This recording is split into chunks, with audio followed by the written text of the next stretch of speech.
မှာစင်းရဲတဲ့ကျေးလက်လူငယ်လေးတစ်ယောက်ရှိပါတယ်။သူ့နာမည်ကမော်ဝီလို့ခေါ်ပါတယ်။မော်ဝီဟာမိဘမဲ့ဖြစ်ပါတယ်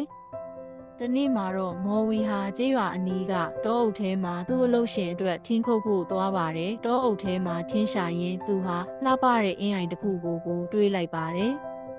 အင်းလေးရဲ့ရေဟာကြည်လင်ပြီးပတ်ဝန်းကျင်ကသဘာဝအလှတွေကသူ့ကိုအပန်းပြေစေပါတယ်။ထင်းတွေကိုခုတ်ပြီးတဲ့အခါအင်းလေးရဲ့အနားမှာထိုင်ပြီးအနားယူနေပါတော့တယ်။အဲ့ဒီအချိန်မှာရေကန်ထဲကနေလှပတဲ့နတ်သမီးတစ်ယောက်ပေါ်လာပါတယ်။နတ်သမီးရဲ့ကိုရောင်ကိုဝါနဲ့အလှပကိုမြင်ပြီးမော်ဝီဟာအံ့ဩသွားပါတယ်။နတ်သမီးကမောင်ရွှေကိုစတင်စကားပြောလာပါတယ်။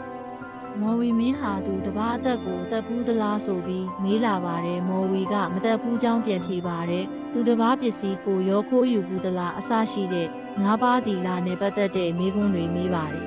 မော်ဝီကငါးပါးတီလာကိုမဖောက်ဖျက်ကြောင်းလုံခြုံအောင်နေကြောင်းပြန်ပြောပါတယ်အဲ့ဒီအခါမှာနတ်သမီးကသူ့ရဲ့တန်ခိုးနဲ့စစ်ဆေးလိုက်တဲ့အခါမှာမှန်ကန်ကြောင်းတွေ့ရတဲ့အတွက်မော်ဝီကိုဆက်လက်ဆောင်ထိန်ဖို့ပြောပြပါတယ်မော်ဝီကိုငါးပါးတီလာလုံခြုံသူမို့နတ်သမီးကနေယတနာတွေစုချီးမြှင့်လိုက်ပါတယ်။ပြီးရင်လာရလန်းအတိုင်းရေထဲနေဝင်ပျောက်ကွယ်သွားပါတော့တယ်